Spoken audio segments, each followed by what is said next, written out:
What's up, everybody? We jumping right into this thing because my man Jamal Bryant just letting y'all know what's going on. Been out of the country, and so we missed a week. And we talking about politics, so we way behind. We like trying to catch up. So we gonna jump right into this thing. I'm your boy Montoya Smith, the mental activist for the politically conscious political show, obviously. And so all we want to do is do different cuts. I got my man Shelly Winters from the Shelly Winters Show, and we're just gonna jump right in on these cuts because we got a lot of cuts to catch up on. And so the question that's looming right now, since you've been gone to Mill, I'm assuming you see that. I don't know exactly where you went to or whatever, but we're trying to figure out who our president is. to a degree. Like that's what's running in the public right now. So what we always do, if you are a first-time listener, we literally play different political cuts, and I get my two experts. I'm the moderator here. I get my two experts, Shelly and Emil, to respond to them. So let me play these initial cuts because we got plenty today. So let's go ahead and just jump right in. So let me play this one first. I got two to play right now. And then matter of fact, Shelly, I'll let you respond to this first. You know what? I'd just like you to show that you give a damn, that you got a little emotion about the fact that people are losing their jobs indiscriminately, that this individual sitting down at 1600 Pennsylvania Avenue has given absolute power to one man who brings his son into the Oval Office, whose son says to him, "You're not the president. You shouldn't be in that chair." Now, where did he get that from? He got it from his daddy, because that's what his daddy thinks of the man who brought him into the Oval Office. So I just like to see somebody wake the hell up and get excited about the fact that your country is under assault. They're not at the gate anymore. They're in your bedrooms. They're in your living rooms. They're in your businesses. They got your data, dumbass. They got all your stuff. Elon Musk has his tentacles in everything you're doing, not just off of X, but now he's in the Treasury Department. He's in the Labor Department. He's in the Department of Homeland Security. And nobody seems to give a damn. So that's all I want, somebody to show that they care enough to get off their fat ass and say something about it. Well, you can't be president of the U.S. Last time I checked, right? But assume you are. Not officially. Not officially. Okay, so you're the unofficial president. So those are our first two cuts. Let me say this, and I'll go to Shelly. And so just to kind of, the first cut comes from what is it? That's how you say it? Tell me, MSNBC. I said it right. All right. MSNBC comes from that. And you have Michael Steele, who is known as, if you will, a Republican consultant, if you will. And so I just want to highlight, again, you have to kind of keep up with the source. Emil's always talking about the source. So we know that when it's coming from MSNBC, sorry, y'all, when it's coming from there, it's kind of a setup to kind of pull him over and say, hey, let's get this guy to speak about what we're seeing. It's almost kind of like a setup hit piece, if you will, just to throw that out for that actual cut that we're witnessing, if you will. Now, Shelly, what I will say before I let you start is, now, if this was the mob, Elon's son coming in and joking at Trump, and Elon and Netanyahu joking like that, he would get knocked off for disrespecting the Don like that if this was the mob. But we're talking about politics here. Your thoughts on the actual cut, Shelly? Well, first of all, as Emil always talks about the source, right? Michael Steele is hands down a never Trumper, right? He first came on MSNBC as a Republican to balance out the Morning Joe show. And he was it's way before Donald Trump, right? And so he was doing an excellent job of that. Michael Steele is a moderate. He's not, he's similar to me. He's got some libertarian streaks in him, not super duper hardcore right or anything like that. But because of his position on MSNBC, you almost have to keep in the Trump era, you almost have to be the Republican who hates Trump to maintain that position on television. Now, I'm not saying he doesn't understand. I'm not saying he doesn't believe what he's saying. I'm simply saying that's the role that he plays on that station. Not saying not casting aspersions on why he's doing it. You know what I mean? Because I do believe Michael Steele is a character guy, and I do believe what he's saying is real. Right. Right. So that rant was filled with what I would call inaccuracies. First of all, the Democrats are saying something. They're not laying down by any stretch of the imagination. They are saying something, and they're being very vocal. The problem is they don't know. It's such a deluge of stuff going on. You can't pick one thing, right? So every day the Democrats are fighting something different, right? And that's kind of by design. You know what I mean? Flood the system with EOs, flood the system with decisions, flood the system with information, and make my opponent fight on multiple different battlefields. I mean, that's a central tenet of the art of war. And so that's the second thing. And the third thing, quite honestly, is this is a unique thing that we're seeing, right? And let me say this. One, Musk has what we call in a barbershop FU money, right? He's not beholden to anybody, right? He doesn't need, whatever is whatever, but he don't need friends. That's the first thing. The second thing is, remember, Musk was beloved by the left. And there is a certain amount of, wow, you could turn on me that quickly. Well, I'm going to do this now, right? There's a certain amount of throwing your you-know-what on the table and seeing who's bigger. You know what I mean? That's going on. But one of the things that the Democrats are trying to do, and I don't know how effective it is, we'll find out, is that they're trying to separate Musk from Trump. And Trump and Musk have spoke about this several times. They know that the whole Musk is president. They know that's something that the Democrats and the media are using because they believe it gets under Trump's skin.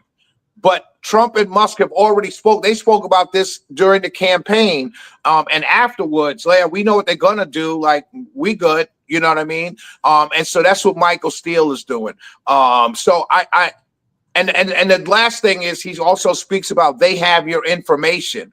Well, Musk was co-owner, co-CEO, and one of the original investors in PayPal. He's had your information, right? The government certainly has your information.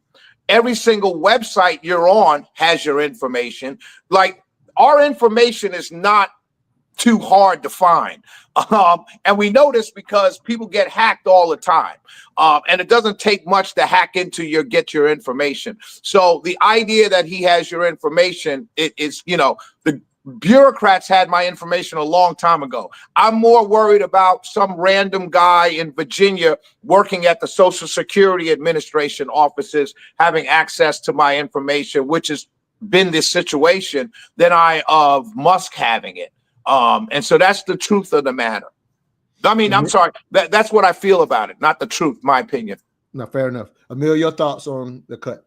Yeah. So first of all, based on all the reports I'm reading, Steele was not inaccurate. Elon Musk is unaccountable, except to the president, perhaps his chief of staff. But honestly, what I've seen so far does not give me any indication that he's being treated with any sort of check or balance oversight, right? So he's been sort of running willy-nilly. The president has appointed him as a special government employee, and then he called him an advisor. So I'm not sure what status he holds and therefore what access to data he is supposed to have. The president signed an executive order creating the United States Digital, or the United States Doge services. Hey guys, I gotta take this call. All right, just come off. We'll bring you back in. Which came from the United States Digital Service, which was created by President Obama. The difference being that the digital service was an add-on to and a help to executive branch agencies in order to help them through some digital transitions, whereas the Doge has mad authority to go into, snoop on, and perhaps hire and fire people. So there's a complete difference, even though that structure was created. I say all that because what Steele was pointing out, I think, is accurate. I also agree with Shelley. The Democrats are putting up a stiff vocal resistance, but they're the minority in Congress. And right now, what you have is the Republicans laying down, literally letting the president do whatever, even if it's unconstitutional. And we're finding out from court decisions that a lot of the stuff he put in those executive orders is in fact unconstitutional. So the check and balance process from Congress is not working. It is working through the judicial branch. We'll see what happens. And right now, what you're seeing is Steele vocalizing a very real frustration people are feeling, like, why is everybody just letting this happen? I call it a political denial of service attack, right? So a distributed denial of service attack, you have a computer hacker, a group of hackers will commandeer systems from all over a specific region, and they'll use those systems to ping one specific website. The website will try to respond to all those requests for information, and it'll paralyze that system. It's called the distributed denial of service attack. This is a political distributed denial of service attack. He's thrown out dozens of executive orders, any one of which might take several weeks or months to go through Congress, go through the House, or go through the courts in order to adjudicate that it's constitutional, right? The one that comes to mind is the birthright citizenship EO. If you are going to change birthright citizenship, it should be by law. It should be by amendment, since it's comes out of the 14th Amendment. And yet we are challenging an executive order in court, which means the resources that go into that challenge are not going somewhere else. And so he recognizes, and this is part of the strategy, you got to read Sun Tzu, you got to read Clausewitz on war if you really want to understand what's happening. That is exactly how you do what you intend to do. Paralyze your opponent, attack them in multiple places, most of them at weak points. What Steele said is exactly right. There should be a more robust pushback on all of this from both the Republicans and the Democrats, for no other reason from the Republicans that they should say, this is our job. You are now stepping into our territory as Congress, and you do not get to do that.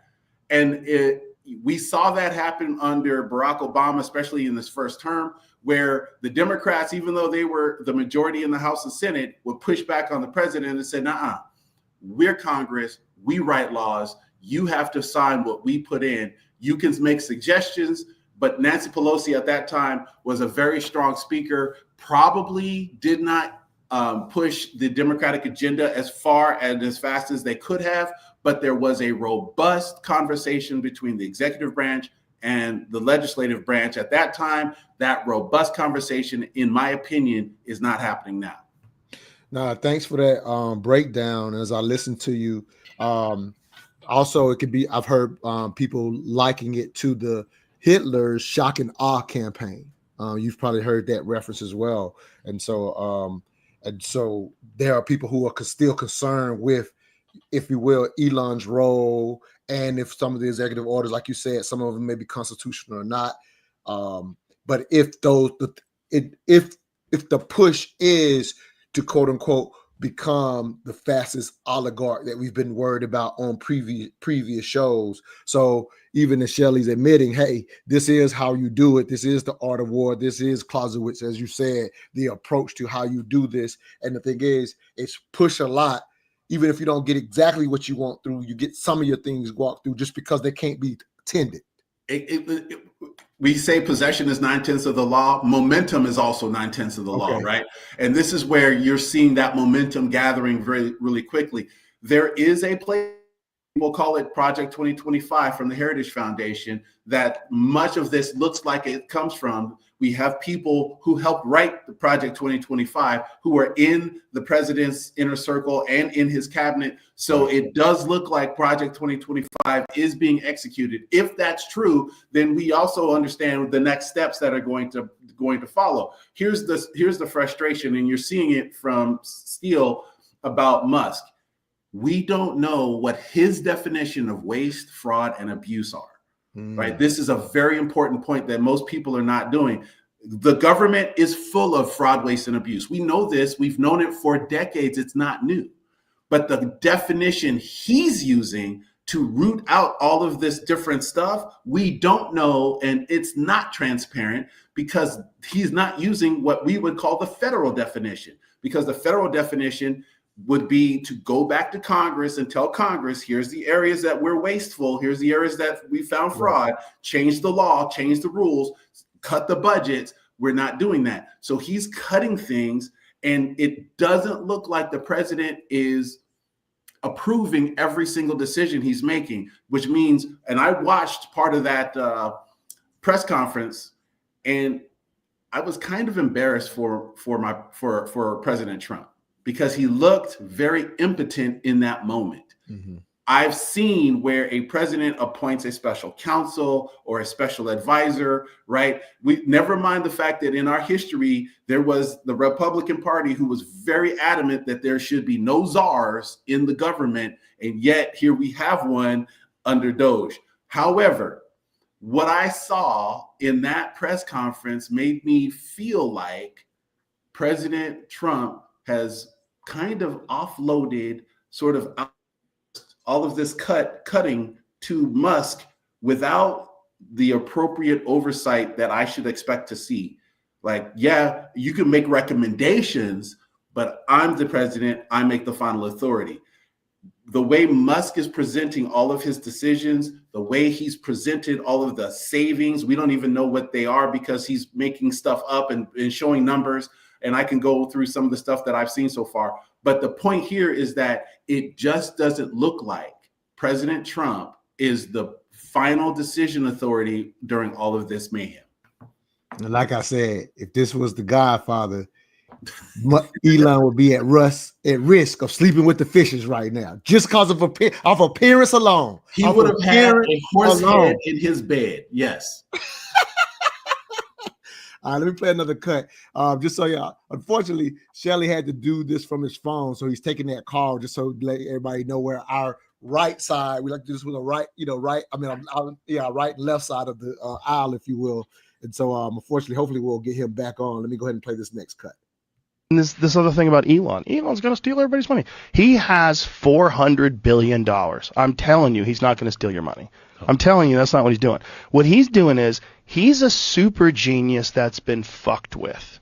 Okay? And when you've been fucked with by these nitwits that hide behind three-letter agencies, and you're dealing with one of the smartest people alive, and he helps Donald Trump get into office, and he goes, I want to find out what kind of corruption is really around.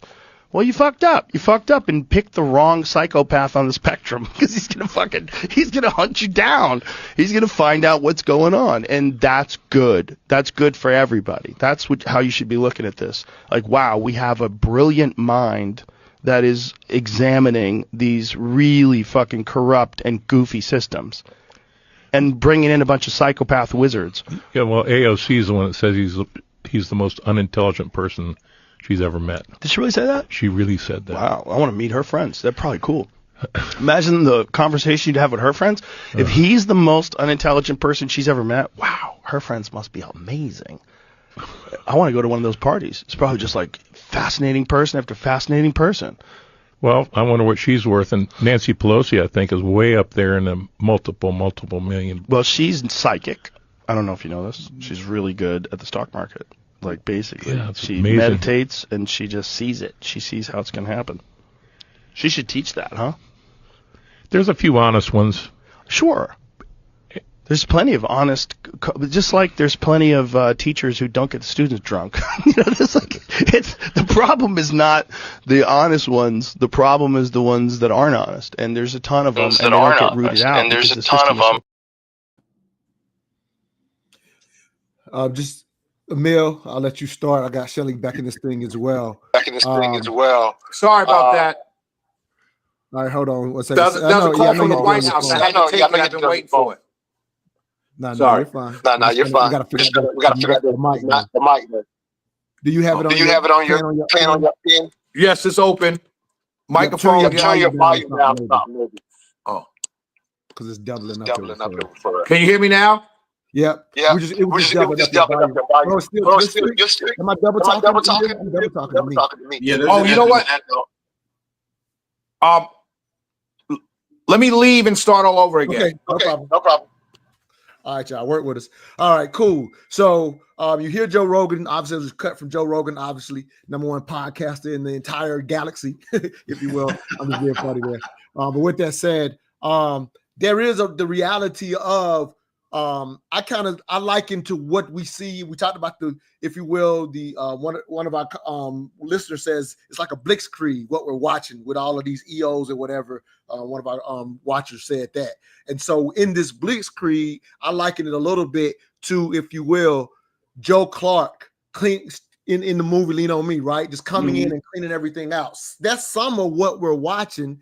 And Rogan kind of points out, what is good about it. So it's kind of like, again, if we're going to be the show that weeds through the propaganda, you got concerns. And I like what you talked about, Emil. You're concerned about if there's enough checks and balances. But actually what's being done, there is some good in that. Emil, I'll let you respond first, and then we'll go to Shelly. I don't know how much you saw of that cut, but we just played Joe Rogan just talking about what he thought was good. And I personally like that he highlighted all of the corrupt people that are in the system and how they actually make it look worse, even though most people that are in Congress are probably acting right and honest. But it's the corrupt ones that are driving us to witness what we're watching now. Go ahead, Emil, then I'll go back to Shelly. I don't have a problem with rooting out corruption. I have a problem how we do it. This is the point that I want to make about the way we do things matters, right? So if you bring someone in who's a loose cannon and he's like, this is corrupt and this is corrupt, this is corrupt, it just parallels all of his business interests that he's been cutting the agencies that affect his businesses directly, right? The FAA messed with him. He's now mad at them. So he's attacks the FAA. He's attacked several different organizations, the Consumer Finance and Protection Bureau, that have been directly involved in overseeing some of it, establishing some of the problems he has with the federal government. Are they corrupt because they messed with him, or is he not doing business properly? Those are questions that need to be answered in order for us to say he's rooting out corruption.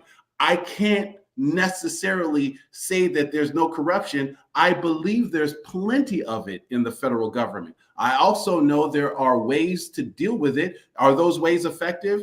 I think they are partially so. They could be more so, but to say to one person, you have carte blanche to solve this problem how you see fit, I think that invites more corruption. It's now just a different form of corruption. So the question we need to answer is, what's the standard by which these corruption, waste, fraud, and abuse is being adjudicated? How is that standard being applied? Who's applying that standard? And who benefits from that standard being applied the way it is? And none of those questions seem to be answered in anything I've read so far. Therefore, sure, Joe Rogan is right. There is corruption that needs to be rooted out. And Elon Musk is a psychopath who is also highly intelligent, and he might be the right person to do it. But the method by which he does it leaves me wondering who benefits from all of this cutting. Shelly, again, I think it could be Joe Clark who ends up turning everything around and getting fired years later. So this could be the case with Elon. Go ahead, Shelly. So, as sad as this may be, and, I'm saddened by it because people are losing their jobs, right? And that's always a sad thing. The fact of the matter is, when you go in, the reason why this has never been done before is because no one was able to do it. because everyone had a self-interest in something. So when Obama talked about gutting the government or cutting the government, when Clinton talked about cutting the government, everybody involved had a self-interest. As the famous saying is, one man's pork is another man's essential services in his district, right? And so it's cuts are not cool, right? And so, like you said, everyone's for this stuff, right? But when the rubber hits the road, people's lives are impacted, and it is sad.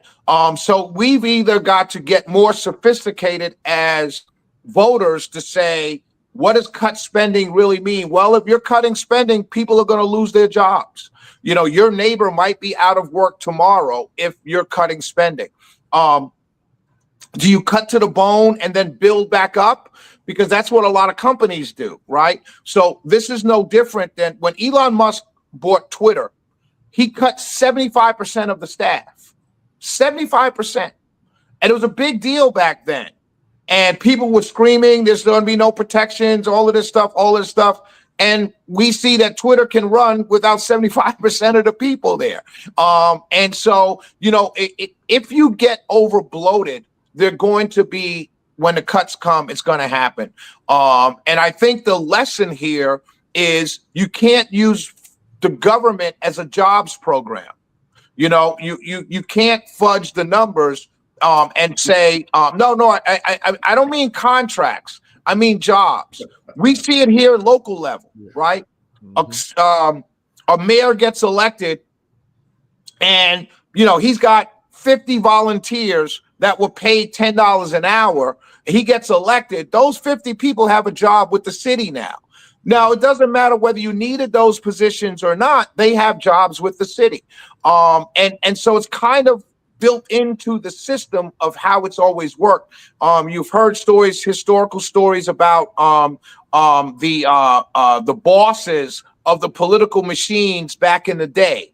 Many of them were Irish in Boston and places like that. Well, it's the same thing. That's what they were doing. Patronage. You help me get elected, you've got a job. And then when that guy gets a job, he brings in his boys, and it's a whole big system being funded by the taxpayers. Right. And so, and it's not going to be pretty when you cut. It's not going to be pretty. I was just watching. Here's one thing I do find interesting. So Jesse Waters is it the same as what you're saying now? Because I want to ask. Yeah. I just want to give an example. Jesse Waters. I'm going to give some more context to what you're saying too. But go ahead. Yeah, Jesse Waters on Fox last night talked about his friend who worked at the Pentagon, a 20-year military veteran, started work at the Pentagon like 7 months ago. Because he's in a probationary period, he's being cut. Right. And he was like, we've got to be careful. He's not a DEI hire. He's not a climate change denier. He's not this. We got to take care of our military. And I would say the same thing to him. Sorry, Jesse, you were on air for the last several years saying we've got to cut the government. Who did you think was going to be cut? You know what I mean? And it's unfortunate that now you're against it because you have a personal person who got cut. Well, millions of us have personal people who are going to get cut. You know what I mean? So either, and the last thing I want to say is I worked in corporate America my whole life. I've seen people get cut out of jobs all the time in corporate America. And there's never been this type of reaction when people get laid off. Well, AT&T fires 2,000 people at one time, and nobody jumps up and down. Congress doesn't go on air and talk about it. So I just want to say that too. Yeah, that's great. That's a great segue into the context that I want to add to what you're saying. Let's talk about the psychology for why people don't jump up and down when AT&T does the cut.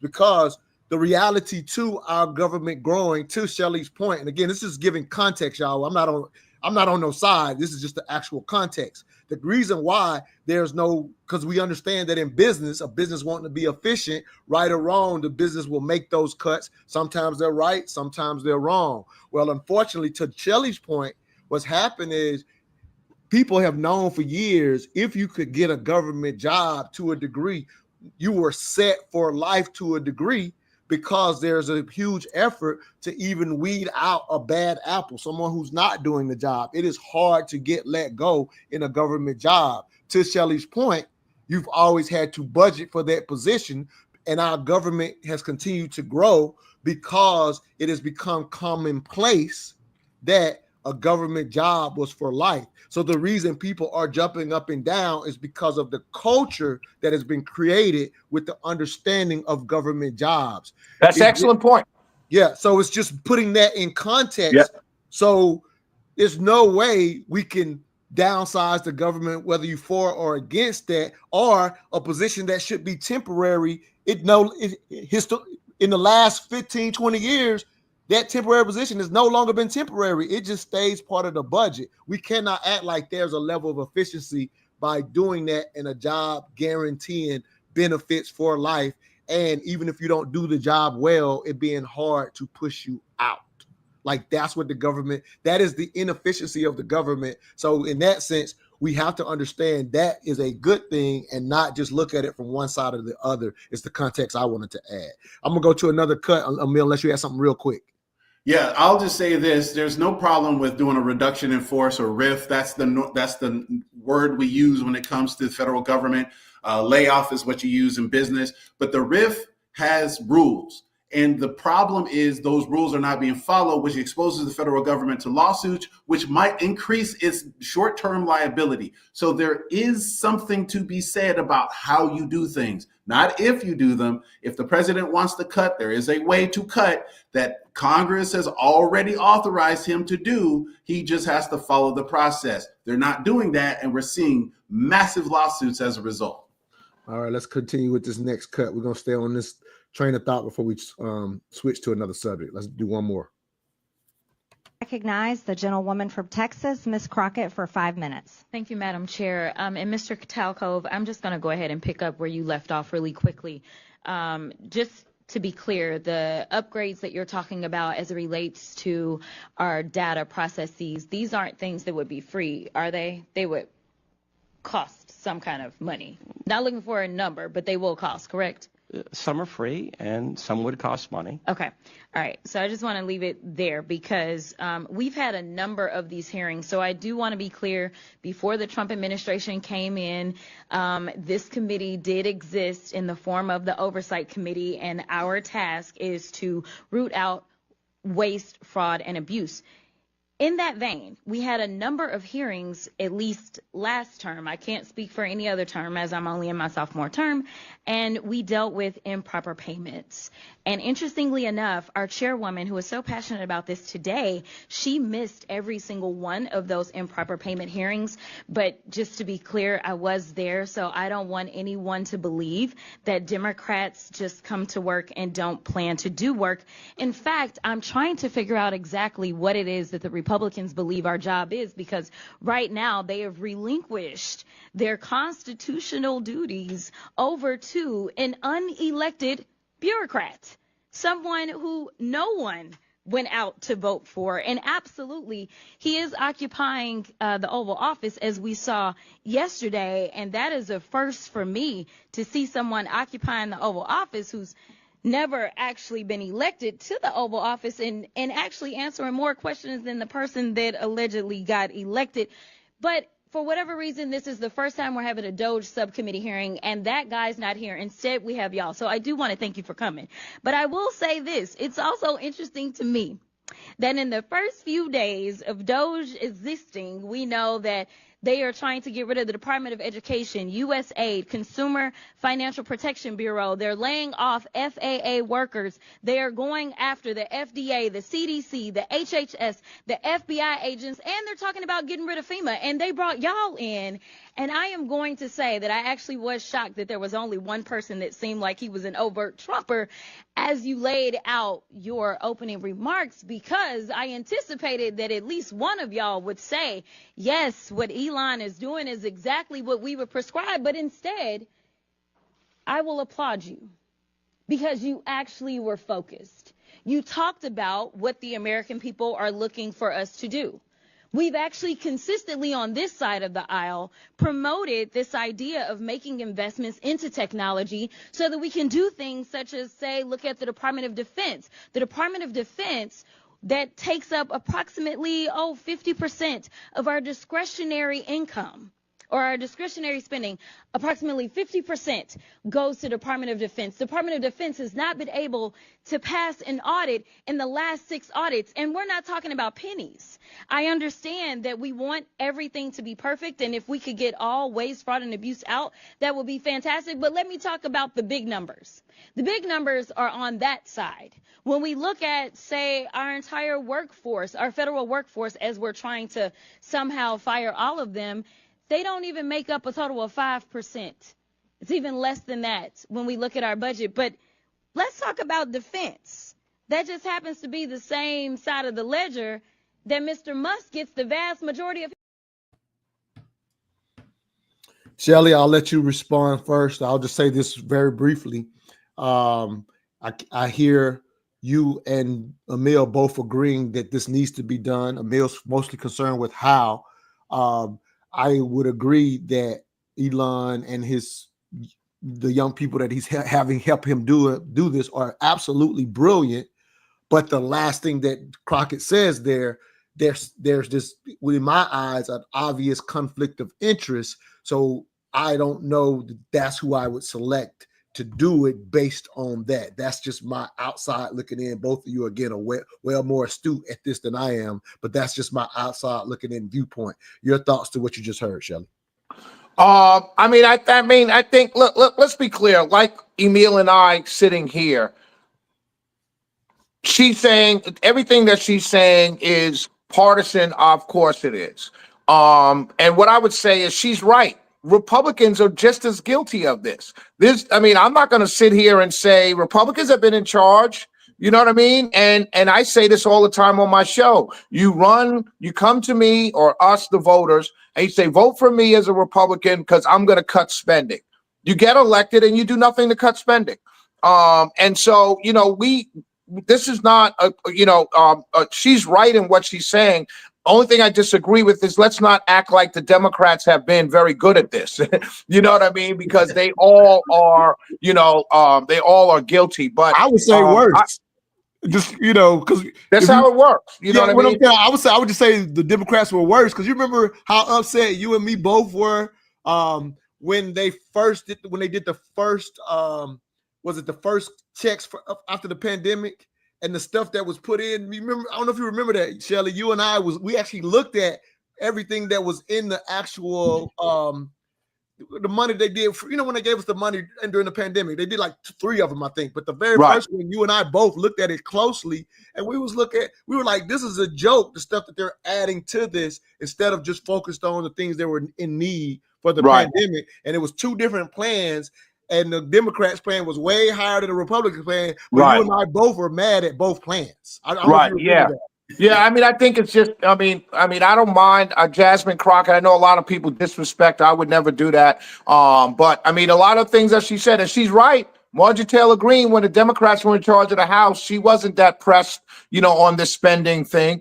It's just, I think right now, as voters, my big thing is, like Trump just announced, they may send back $5,000 to every American based on what they're finding. That's my biggest concern. If you're finding this waste and fraud, what are you going to do with the money you find? You know what I mean? You're going to put it where it's supposed to go. You're going to send it back to us. What are you going to do with it? And that's really my biggest concern. I'm not really, I think we all recognize that government by definition is corrupt because they're not using their own money. If Emil starts a business and he invests his own money, he's going to watch every dime that goes out the door. But if Emil is the mayor of a small town, it doesn't matter because none of the money is his. Right. Emil, your cut. Yeah. So Representative Crockett is 100% spot on. Yeah, she's definitely partisan. They always are. I don't mind that. But the House Oversight Committee's job is to root out fraud, waste, and abuse. They have specific definitions that they're using. They're looking at programs that are not meeting muster. Every program in the federal government has key process indicators, key progress indicators. There are all these ways that they measure merit for a program. If a program isn't meeting measures, isn't meeting its measures of merit over time, that is subject to get cut. It can be reduced if it's not spending properly. Congress has these rules. These rules work. The problem is that the rules are selectively enforced. And it depends on who's in charge of the House and Senate that determine whether or not one rule gets enforced versus another rule getting enforced. Because as Shelley pointed out earlier, pet projects win votes. Let's be very, very comfortable saying that. People are the representative, especially in the House, if you're not bringing jobs, money into your district, you're not getting reelected. That absolutely. Whether it comes in the form of business or federal jobs or contracts, you better be bringing home that bacon. And if it's not happening, what we see is representatives getting voted out. Where the fraud comes in is what Shelley talked about. There's the spoil system started with President. Let me jump in because I want to get us through the show, if you will. Oh, sure. One quick question, just for me, just listening. When I first heard her, she said, "Hey, this oversight committee is Dodge and that oversight committee relatively the same thing, and Dodge is just a fancy name for it?" And that's just me again asking sincerely. I'm just wondering. So the Department of Government Efficiency is a made-up name. It is not a department under the executive branch because Congress authorizes those. Right. The House Oversight Committee's job is to look for ways to make the government more effective and efficient. So they literally have oversight. It's actually the Oversight and Government Reform Commission, right? OGR. But I'm just saying, am I correct? Yeah, versus the details. Right. Am I correct? The basic function is the same. I'm just about as an American, as a public to a degree, we're thinking there's something. This Doge is something different that isn't there, and I think I'm understanding them to say this has always been there officially. Basically, is that I'm just kind of asking that. Is that a yes or no? You can say that, right? You can. The House Oversight Committee's job is to find that those areas that can be cut and cut them, and they have these long-winded discussions to do that. Doge, their job is to figure out where there's waste and cut it out. So yeah, there overlap there, but Doge is not. Let me keep going. Let me keep going, Emil. Let me keep going. Go ahead. So let me get this straight. Out of 45 Democrats in the Senate, only 12 of them voted yes on the Lake and Riley Act. 12. Now, mind you, this is a bill that simply stated that the illegal immigrants who are already here illegally, because coming into this country without being vetted, it is illegal to just break into this country, who have also committed other heinous crimes, will indeed be sent back to their country of origin. No question about it. A bill that was stating that was named after a young lady who lost her life in the most brutal and savage way at the hands of an illegal immigrant was also a bill that was rejected by a majority of Democrats within the Senate. Thankfully, we have a majority of Republicans in the Senate at this very moment in American history, which meant that it passed and it hit the desk of DJT 4547, who actually signed his very first official bill as the Lake and Riley Act. Now, at first I thought to myself, this doesn't make sense. But then I went back into history and thought to myself, this definitely makes sense, because this is the exact same party who filibustered the Civil Rights Act for 75 days, who voted no in a full sweep against integration in these United States. That was the very same Democratic Party who created the Jim Crow laws in 1870 to begin with. Very same Democrats who fought to keep slavery intact. So, do I expect anything less from these individuals? Sadly not. I'm going to start with you, Emil. I'll say initially he was on a roll. And then he, in my opinion, funked the history up because there's a lot of context missing. That's what I'll say. But I definitely don't understand shooting down the act in itself, like not voting for it. I don't understand that. I'll say that personally from the actual legal standpoint of that act being put in place. Your thoughts, Emil? So it's actually the right thing to do. There's some details that I think did not necessarily pass muster for some Democrats. The overarching act is exactly right. I don't have any problem with what is intended, but as with all laws, there are secondary and tertiary effects that must be managed. And the question is, were those secondary and tertiary effects properly looked at? I think they were, because it was massively bipartisan in an era where getting 51% of a vote is a win, right? So you get as many Democrats as who voted for this bill as we saw. I tend to believe that that is the kind of bipartisan support that passes muster for those secondary and tertiary effects. That's what I see. I haven't read the bill in detail, so I don't have anything specific to mention of it. But from the outside looking in, and certainly looking at how Congress voted for it, I have zero problems with President Trump passing it or signing it. No, sounds good. Shelley, a quick thought on that, and then I want to go to another cut. Yeah, he's right. He's absolutely right. I mean, a lot of people feel that the issue that Emil was alluding to, if you don't mind, Emil, is the fact that the fear of being of a Hispanic, someone like me, you know, well, not me, but someone being railroaded on a crime and being sent back. That was kind of the issue. Everybody sees it as murder.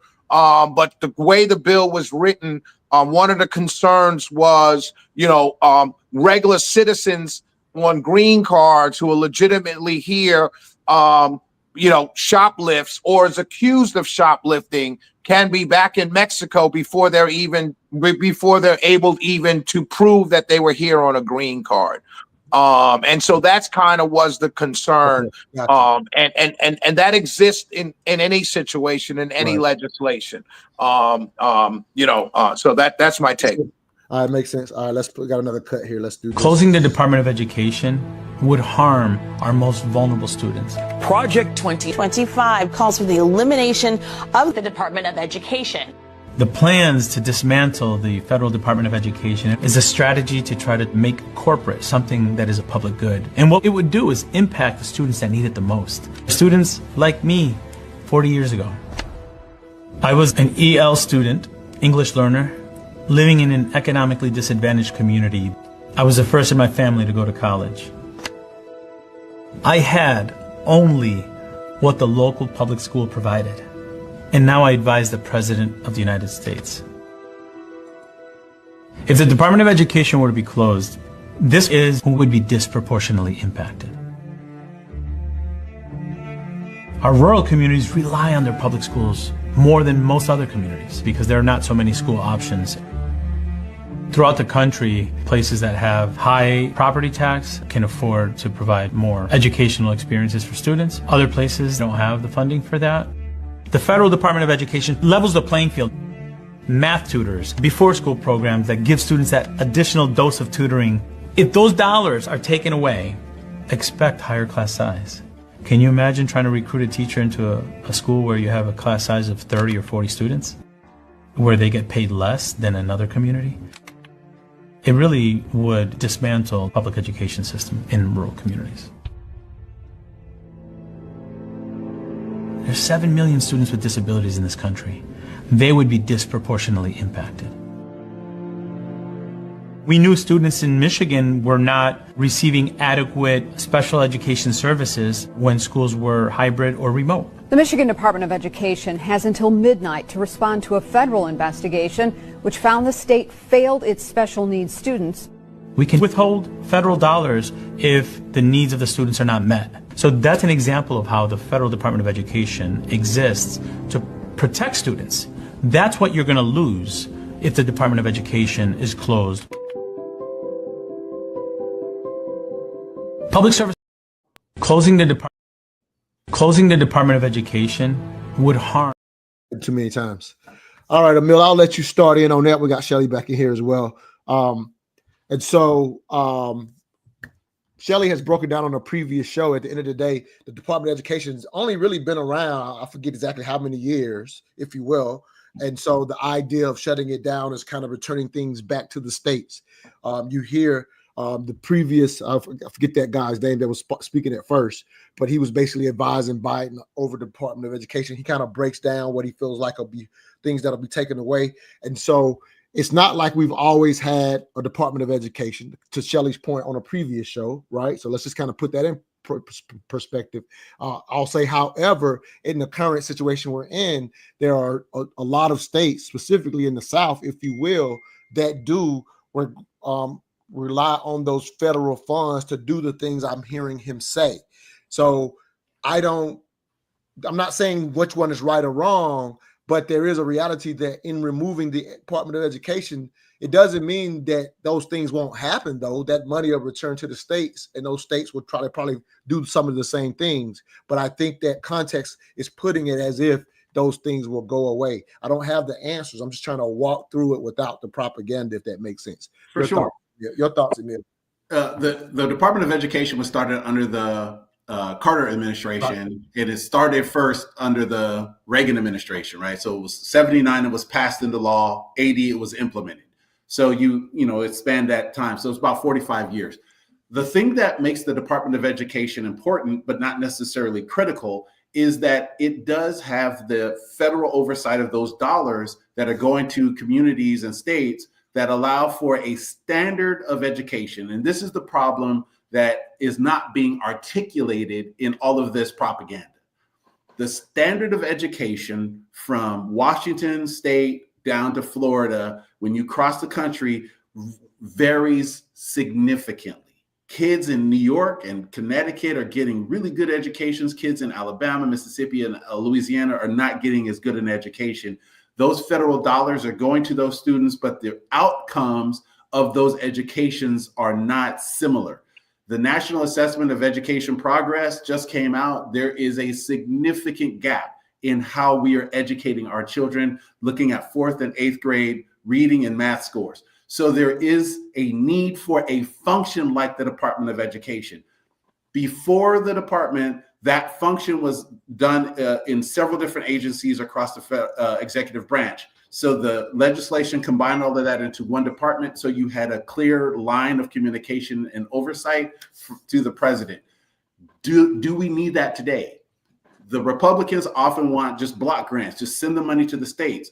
What I would like to see is some accountability for that money to make sure that students with special needs, that Pell Grants and things like Pell Grants are getting sent out and dispersed if we're going to pay for Pell Grants at all, because that might be on the DOGE list of things that gets cut. We need those kinds of oversights to ensure that students across the nation who are in the public education system are getting the right type of education to compete in the 21st century. I don't think we have it now. I don't think the Department of Education has proven itself valuable in the way it should be valuable. And we have lots of work to do to figure out how we're going to change our education system. The Department of Education should be in that mix. But if it's not, it kind of doesn't matter because it hasn't proven itself to be critical in the way that it could be.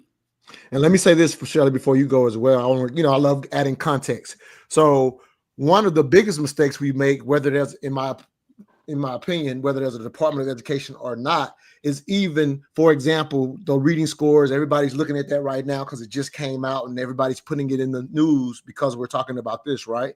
Well, here's the unfortunate reality to that. We had the biggest drop we've had in the last 2-year period on the reading or whatever. And we're going, look, here are the results of the Department of Education.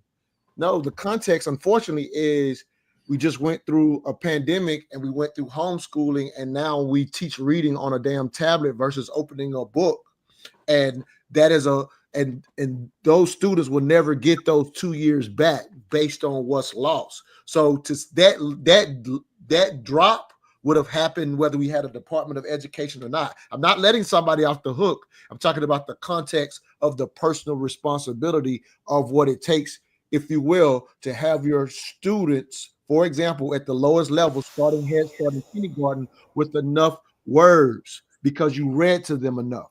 That is a societal issue when we start talking about reading and what the school can or cannot do. And when if you get larger class sizes, whether there's a Department of Education or not, you're going to only lower that. And one thing that we also lose context when we compare the United States to other countries is the fact that we do attempt to educate all of our students. Some of these countries ahead of us don't necessarily push public education on all their students in the same way.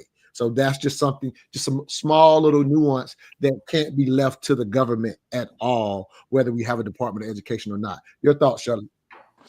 I just think that politicians have traditionally, Health and Human Services used to be a bigger thing. Education was in that. It was called Health, Welfare, Education. It was all in one big department. And then they split off Health and Human Services and they put education, under its own separate thing. Politicians, by definition, want to grow government. That's the end. That's the end all be all. And so my argument is the same as it was before.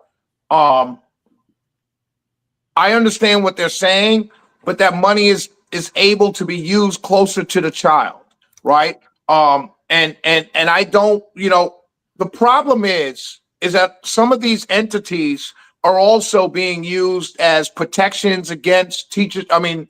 Teachers unions. Some of those entities are being used for slush fund, monies, all that kind of stuff. The bottom line is this: our reading scores were declining even before COVID. Yes. And so that's one thing. So COVID happens, we were still on the decline. It was a significant drop, though. It was a significantly, drop. of course. Yeah, go ahead. But let's be clear. There were people like me who said at the time, don't close the schools.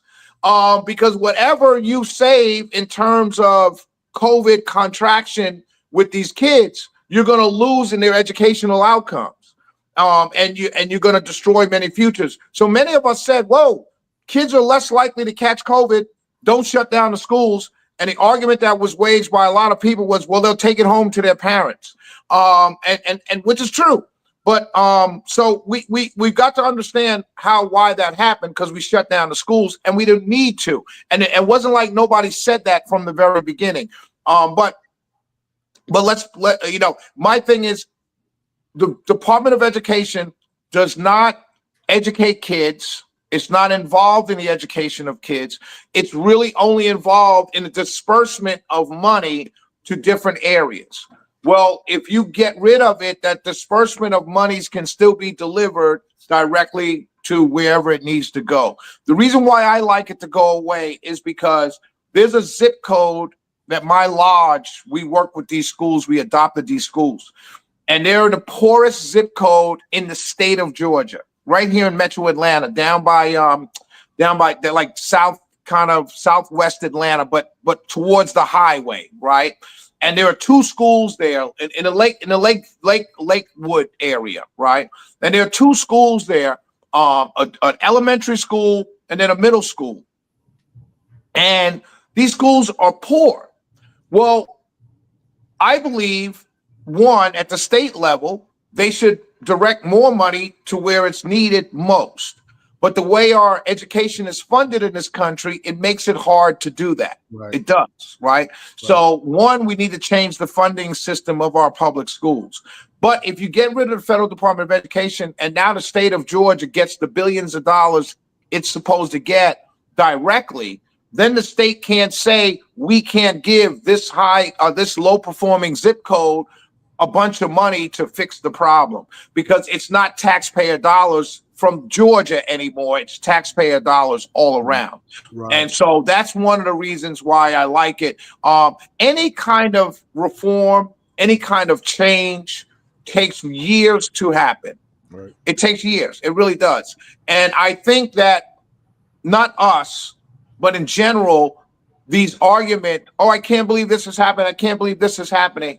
It just happened a day or two ago. We're not going to know if it's a good idea or not for years. We're not going to know anything. Right. Now, it took years, as they say, to people, when people are trying to fix their credit, right? The credit people, the credit repair people say the same thing. Because, I've done this before, and you call them up, you say, how's it going? How's it going? And he's like, hey, you just signed up with me last week. It took you 5 years to mess up your credit. It's going to take a little bit longer than 2 weeks to fix your credit. Right. And so that's where we are. And I think that, in all fairness, because everyone's wanted to do this, we need to give it time to see where it goes. And it could be real bad. The country could come to a screeching halt. Who knows? But I think it's fair to say, since everyone recognizes the government has gotten too bloated, too big, too fast, is spending too much money with trillions of dollars in debt, I think it's fair to say, let's see what happens. All right. I got. Can I steal 10 minutes of both of y'all time? So I want to at least hit the boycott conversation. You got it, Shelly? 10 more minutes? Yeah. Can I cool. go first? Because I do got to get out. I could just be a little bit late. I'm gonna play the cut because I promoted it. We're gonna Sorry, talk Emil. about it. No worries. Go ahead. You're good. No, that's perfect. Yeah. So I want to at least talk about it. All right. Let me play this cut real quick, and we'll at least have that conversation before we go. You know, the reason we wanted you here today is because there's all this conversation about Target and should folks boycott Target because they rolled back their DEI policies. But then there are people who say we should be doing a buyout and supporting all the black-owned products in Target. And you all have black-owned products in Target. So we wanted to hear from you all. I think it's very important for brand owners to have a voice in this because we have worked so hard to get on the shelf. The shelf space is a covenant space, right? When we look at the boycott, I'm not telling people not to boycott. Like, that's not in my spirit. That's not where I come from. You know, I mean, boycotting is part of, our bloodline, right? What I am telling people is you can't forget these black brands that have worked so hard to get there because it's a long process. And see, that's why I think a buyout is good because of what you said. If, these products are sitting on the shelf in Target and nobody goes in there and buys them, then that gives them a reason just to say, you know what, get this stuff out of here anyway. And honestly, isn't that the goal? Mm-hmm. Right? Absolutely. Isn't that the goal? And that's what we're working. I mean, that's the goal for them, to weed us out, to discourage us, to, bring trauma and drama and all the things that, as black women, we have to deal with every single day anyway. We come from a small town where a lot of our clientele can't shop online. We just getting Wi-Fi in some of these rural areas. We couldn't even, when COVID hit our hometown, we couldn't even have remote schools because most of the people don't have the internet. Jesus. Yeah. So we want our people to be able to go to the Walmart and pick up our products and shop. And I think more than anything, so I'm gonna lay some context, and Shelly, I'll let you go. And so, Shelly, I think you've seen me talk about this for years. As a matter of fact, we've talked about some of this before. And so, with that Breakfast Club cut, you're hearing specifically some black-owned brand owners who are in Target, if you will, kind of talking about it from their reality. I love hearing that context. Again, that's what I love to do, bring people context and perspective. I also want to highlight, just from a strategy standpoint, I saw Roland Martin talking about the boycott, and he asked people on his show, what is the end game? Which I think is a great question to ask anytime that you are choosing the boycott. So I love that he asked that question. I'm going to say, however, even to a Roland Martin, if you will, however, I think, as the young lady said, boycotting is in our bloodline, if you will. Well, however, to me, to a Roland Martin is, who I know knows the history, you disregard how specific boycotts that were effective in the past, how specific and focused they were. Not only did they have an end game, but we didn't have a national boycott. It's not realistic just based on our realistic numbers of what we add to the economy. So even I'm just being honest about this. So even when, for example, a Jamal Bryant leads this boycott, he points out the 29 million that African Americans specifically spend daily around the country with Target. But as I'm always saying, with context, you can't leave out that that's only 9% because they make 250 plus million every day. And I'm not saying 9% can't be an effective number, but when you just put it as 29 million, it seems like, oh, we spent all this money without realizing, like the young lady talked about, there's some places where they can't go online. So are we going to tell them to boycott? You right? Like, if it's unrealistic, how much of that 9%, can we peel back to even be effective? And then the reality of being 13% of this country, I always highlight, when you look at the history, a focused boycott would be on a particular company in Atlanta, in Jackson, Mississippi, or the side of Chicago where there's 38% black. You got to have a significant number. But nationwide, we are being silly and emotional, in my opinion, because we cannot effectively move a national company with only 13% of the population when you put our actual millions spent in context of the overall dollars. So I think those, like even not to call him out specifically, but I think it's leading something that can't be as effective. That's my thoughts on national boycotts. I think they're useless. I think in an individual locality, they can be very effective. But national, I think that's silly. Go ahead, Shelley. I agree with you. It's dumb. It's dumb. It's people trying to be relevant. You're calling for a boycott of an integrated society. We are a fully integrated society. Now, if we want to make arguments as to treatment in a fully integrated society, maybe being unfair, that's a separate argument. But we're in a fully integrated society. We're not separated from anybody. I will go to work today and there will be women, men, black, white, Hispanic, gay, straight. We're in a fully integrated society. So it's virtually impossible to boycott a major corporation, particularly a retailer, without impacting your fellow citizens who look like you. So if every single African-American, to your point, 29 million a day, let's say they lose that $29 million a day. Like you said, it's a small amount, but it's still, this is Wall Street. Every little bit counts, right? So let's say they do start to lose $29 million a day. Well, what happens? What does Target do? Well, they've got to cut spending. So they've got to lay people off. And when they go to lay off, they're not laying off middle management or the CEO. They're laying off the retail workers on the ground level. And so a store has less traffic. Let's say it's a Target right there on Caroline Street, right here in Atlanta. You go to that Target on Caroline Street, it's a bunch of brothers and sisters working in there. Young, middle-aged, some retirees who had to get back into the workforce because of the economic situation. And so now you cut out $29 million a day. Target's going to say we got to make cuts. Now, they're not going to say we're going to cut all the black people because that's who's boycotting, but they're just going to cut all the retail people, and that's mostly black people. And so basically in an integrated society, boycotts are stupid, and they're being led by people whose self-interest has nothing to do with the boycott. They're just trying to get clicks. They're trying to get people into their churches. And let me say one more thing, just again to get into the specifics of our understanding our history. We always go to the Montgomery bus boycott.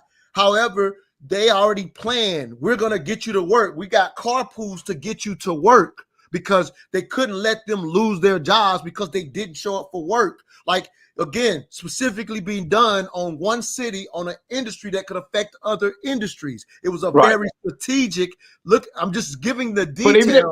But even if you even using your example, think about it like this: as successful as a Montgomery boycott was, the question is, historically looking back, was it really successful? Because just like the civil rights movement, when we sat in order to have our money taken and do business with Riches or Woolworth or anything like that. You guys are too young to remember Woolworth, but Woolworth. The question becomes: was this an effective tool to be used? Because in Montgomery bus boycott, cab drivers were doing well, little van pools were doing well. So the question becomes: we fought to make a company of the city, because it was city-owned buses, I believe, even if it was private-owned, it could be whatever. We fought for them to take our money, as opposed to saying, okay, we can't sit in the front of the bus. Joey here, all these cab drivers here are going to take our money. They're going to take us to work every single day, no matter where you let us sit. Same with Riches. Yeah, we want to shop in Riches. We're going to force you to take our money. No one, Hosea Williams, and I'll end with this. The point I'm trying to make is this. But boycotts are useless in 2025. That's my conclusion.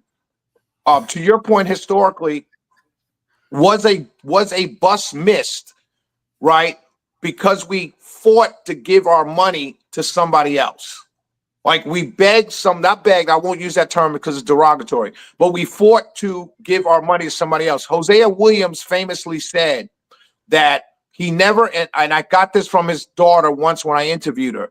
She said his biggest disappointment was he never anticipated that when they were asking or protesting Riches to take their money, Riches right down here on Peachtree, right? When they were boycotting and sitting in Riches and Woolworths, they never anticipated that people, once they opened their doors to our dollars, people would take their dollars 100% to Riches and Woolworth and stop going to Miss Mary's dress shop on Auburn Avenue. And that was his biggest, they never anticipated that that would happen. They couldn't foresee that. And so now that we have the foresight to see the look back, the question becomes, is the argument Target should do these DEI programs? Or is the argument, why isn't there a major Black-owned Target? That should be our conversation that we're having. If DEI is so important to save, because all we're doing is shifting our dollars from one major corporation to another. So don't spend it with Target. Don't spend it with Walmart. Go to Costco because they have DEI. So we're making the same mistakes. It's more context to that. I will say that one part of the current movement is wherever possible, which is the reality of back then too, wherever possible, go spend with your Black-owned businesses. And so some of what you're talking about, even in the context of her quote, you're actually talking about some of the smaller Black enclaves where some of that happened. The unfortunate reality of most of the rural South not being able to use those businesses, they didn't have another business where they could spend on in hours. That was the majority of what's happening for most Black people. But in the Atlantas, you can have that conversation you're talking about, Shelley. I'm just right. Well, that's what I'm saying. I'm not saying exclusively. I'm saying what Hosea Williams don't said. Even say exclusively. I'm just highlighting that even back then, she's able to ask that question in Atlanta, but just 100 yards, 100 miles away. That was all they could use anyway. I'm just kind of. But that's what she was talking about. But the thing is that it was all you could use at that time. But over the last 50 years, in those same rural areas, is there a place for them to go even now? Because Target took your money. So that's the context. The context is always looking back on things that we did at one time and then looking forward to say, should we still do that? And so my argument is, looking back on what we did, my argument is, as opposed to boycotting Target or Walmart, the conversation should be, why don't we have our own Target and Walmart? If your interest is this Black dollar, in an integrated society, that's not my interest. My interest is I earn my money. I'm going to go spend with whoever gives me the best service and the best product. Not fair enough. All right, I gotta go. Thank you, brother. Emil, thank you. Love y'all. Everything you heard. Great show, bro. Always appreciate you, Shelley. Yeah. So boycotts are old school. They're civil rights era tactic that, to your point, had a very targeted effect. It did work. To Shelley's point, all we ended up doing was going back on the bus and putting out of business Black-owned businesses that had developed during the boycott. I think the numbers don't show what y'all are talking about. I feel like I've intentionally researched it. I'm 100% okay. I'm just highlighting that I'll just say this. We didn't have thriving Black businesses. And then this is something that we say in current we romanticize the history. I used to say what people are saying now until I actually researched the numbers. So in the research, I'll tell you what our ancestors did not do. What our ancestors did not do was have some thriving ass Black businesses, and then just because we got integrated, left a thriving ass Black business and went over to Woolworths. That ain't what Black people did. Now, I agree. What I will say, because I'm not gonna say what I'm saying. Nothing's 100% one way. So even when I'm saying it with a level of passion, I want to be super fair.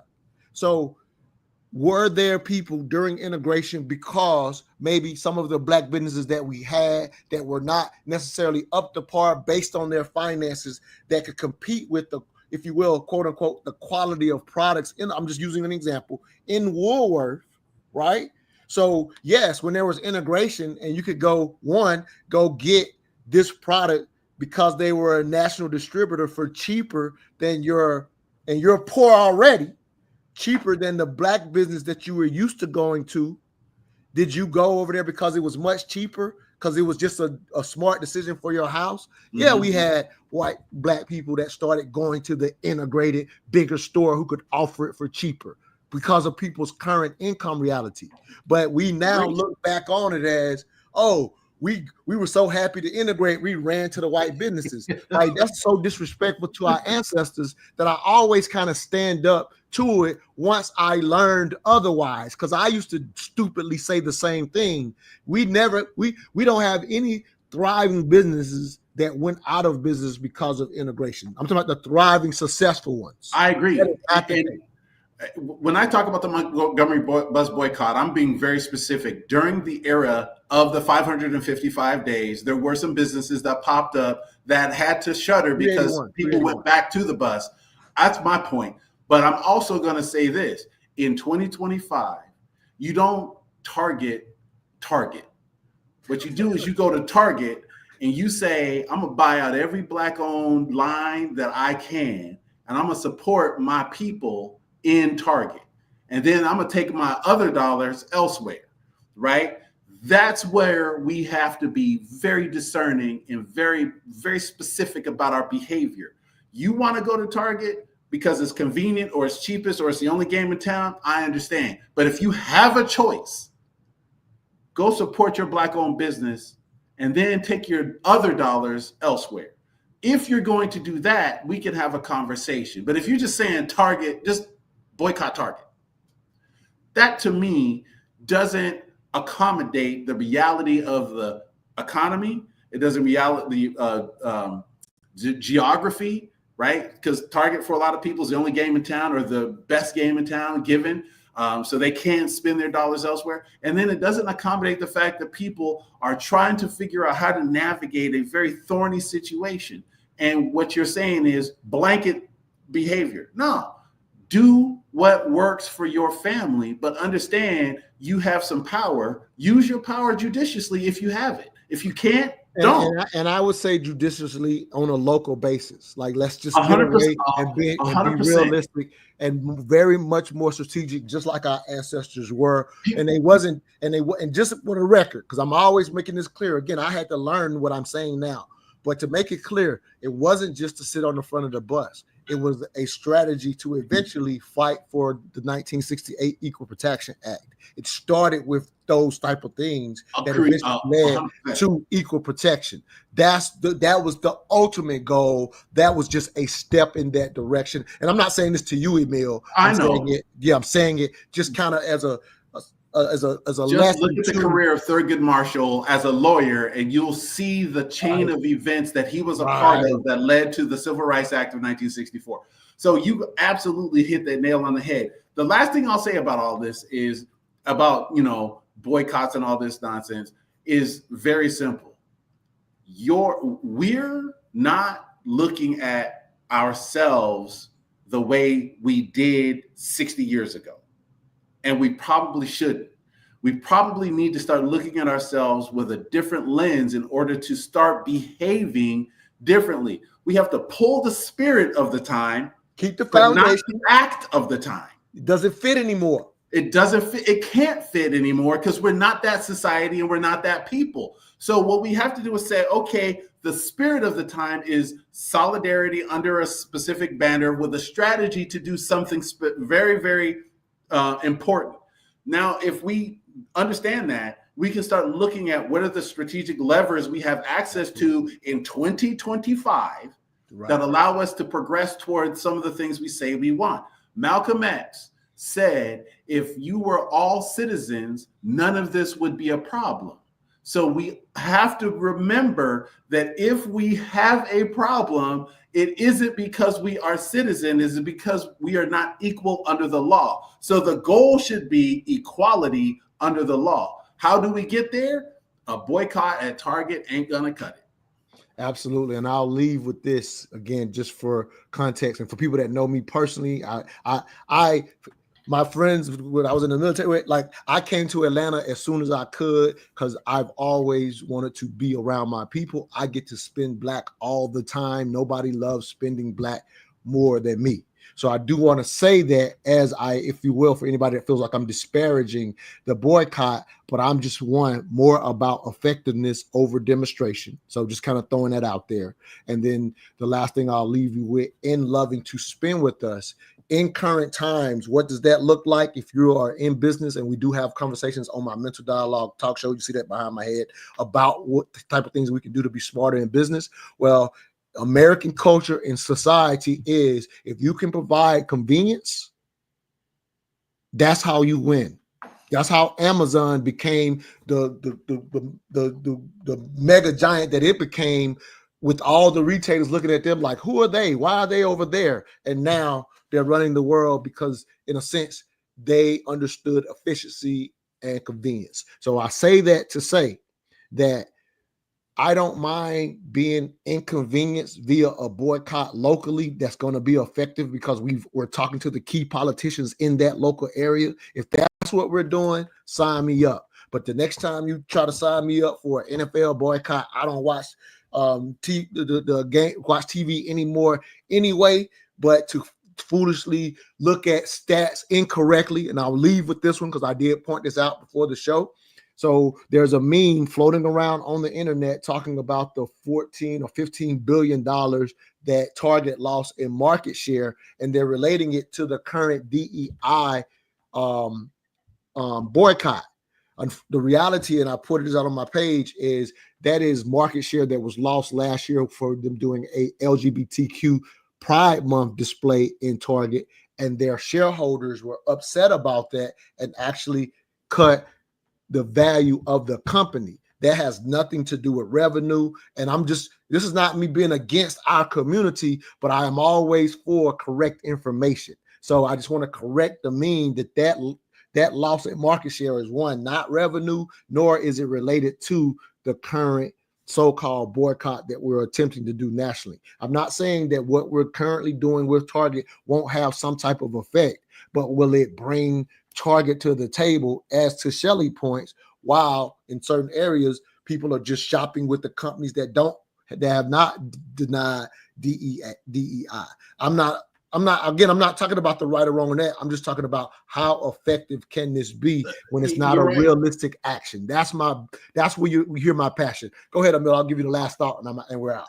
A year and a half ago, Target lost $15 billion in market value based on people boycotting them for the LGBTQ stuff that they were doing. So it's an up and down thing. It's going to happen over time, and we'll see if it's in fact powerful. What is powerful, Montoya, is that people subscribe to Mental Dialogue and have these conversations where we unpack the propaganda, because that's what we do. So I'm going to plug us and make sure that people remember. And thank you for everybody who's watching, listening, and subscribing. Hit that button. Make sure you understand that we're out here trying to undo some of the damage done by people who won't tell you the entire story. Montoya, Shelley, and I are trying to give you the entire facts. Appreciate y'all, and appreciate you, Montoya, for moderating. Yeah, no doubt. And shout out to thank y'all for the comments, but shout out to brother AB Lockyer, and he just simply said, great content. It should be more people tuning in. So not only should you subscribe, but make sure you're sharing the show with the people that probably want to hear non-propagandized political show, because there's not too many out there. Again, we got our own opinions, not saying we're always right, but we attempt to weed out the gravy and get to the meat, if that makes sense. So thank you, Emil, for your time. All right, you take care, brother. Appreciate all y'all listening in. And if you're tired of the propaganda, listen to us. Love it. Peace.